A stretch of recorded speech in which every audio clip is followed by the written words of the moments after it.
বাড়ির লোককে ঠিক কতটা অত্যাচার করলে আর নিতে পারে না। আমার বাড়ির অবস্থাও এখন তাই, মানে রীতিমতো ওরা এত জ্বলেছে এত বছর আমাকে দিয়ে, এখন ওরা চেষ্টা করছে কি করে এইটাকে ঘাট থেকে নামানো যায়। তো এখন এদের প্ল্যানিং কি, চলো সেটা দেখতে থাকো। আর আমার মেয়ের কথাগুলো শোনো যে ওদের কি কি ডিমান্ড আছে আমাকে নিয়ে, চলো দেখতে থাকো। কেন তার কপাল ভালো হবে? তার কপাল একটার জন্যই ভালো হবে, কারণ সে ভালো শ্বশুর বাড়ি পাবে।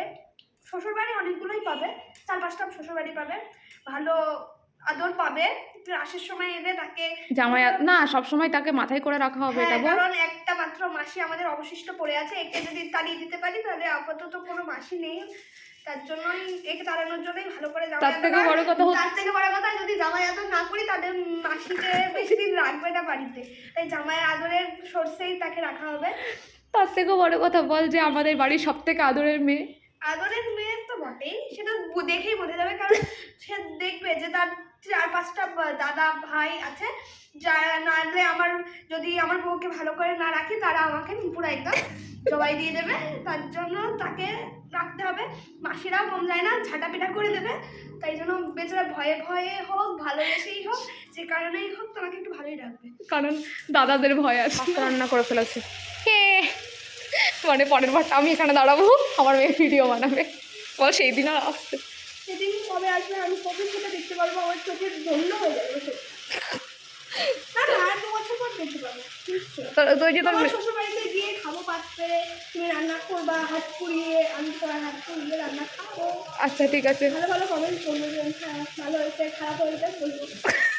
তুই আমার শ্বশুরবাড়িতে কি জাজ করবি? হ্যাঁ ঠিক আছে, ওরকম একটা শাশুড়ি খুঁজে নেবো যে বানিয়ে দেবে। না তো তোর মেশো ওরকম হবে, তোর মেশো রান্না করবে।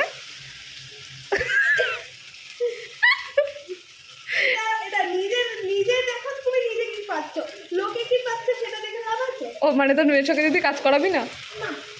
না ছেলেদেরকে কাজ করাতে দেখলে ভালো লাগে, কিন্তু তা বলে যে একদম কাজ করবে না সেটা না, কাজ করবে, কেন কাজ করবে না, অবশ্যই করবে। একটা মেয়েকে নিশ্চয়ই করবে, যে কোনো অপরাধ। আমি দিদির মেয়ের কথাগুলো শুনে বুঝতে পারছিলাম যে ঠিক পরিস্থিতি কতটা ওকে ম্যাচিওর বানিয়ে দিয়েছে। হ্যাঁ মানে বলে না যে থেকে মানুষ অনেক কিছু শেখে, তো ওর এক্সপিরিয়েন্স থেকে অনেক কিছু শিখেছে, আর আমাকেও শেখানোর চেষ্টা করছিল ও যেগুলো জানে। এটা সত্যি কথা, যারা কাজ করে তাদের উচিতও বাইরের ফ্যামিলির সাথে সাথে এই নিজের ফ্যামিলিরও টেক কেয়ার করা, যেটা হয়তো আমি খুব একটা পারি না। চেষ্টা করি যাতে আমি আমার ফ্যামিলির লোকজনের টেক কেয়ার করতে পারি, ওদের দায়িত্ব নিতে পারি, কতটা পারি জানি না। আর পাশে লোকে না বলে যে এই মেয়েটা কারো কোনো কাজ করে না, ওর মাসি ঢ্যাঁড়স জ্ঞান দিচ্ছে, জ্ঞান ঢ্যাঁড়স না ঢ্যাঁড়স ঠিক করবো না, গুণ আছে কিন্তু তাহলে আমাকে শিখিয়ে দিবি আজকে, পরের দিন তোকে সে খাও। তোর আমাকে খাওয়াতে হবে না, কাকে খাওয়াবো?